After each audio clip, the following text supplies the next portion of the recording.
Network News. Samantala, guro sa mga pampublikong eskwelahan, hindi ligtas sa pagpapatupad ng Academic Recovery and Accessible Learning Program at Summer Remediation Program. Kasama mo sa balita si Radyoman Chelsea Arcilia. RMN Live Reports. Misulang mas bibigat pa ang trabaho ng mga guro sa pampublikong eskwelahan matapos malaman na kasali sila sa magpapatupad ng Academic Recovery and Accessible Learning o ARAL Program at Summer Remediation Program o SRP base sa guidelines na inisyu ng Department of Education.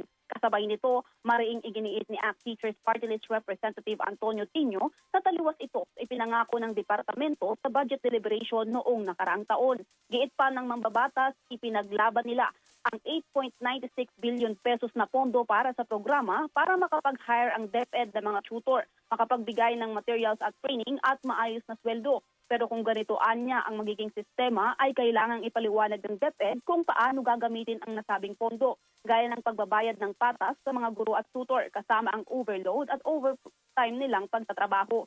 Matatanda ang naglaan ng pondo para sa nasabing programa para mag-hire ang DepEd ng mga tutor na siyang mag-iimplementa sa nasabing programa at masigurong hindi ito sasaluhin ng mga guro sa pampublikong eskwelahan. Pero misulang ayaw umanong gamitin ng departamento ang nasabing pondo. Kaya naman, kasali pa rin ang mga guro sa pampublikong eskwelahan sa mag-aasikaso ng nasabing programa simula bukas hanggang sa June 2 kasabay ng paghahanda rin nila sa pagsisimula ng academic year 2026-2027.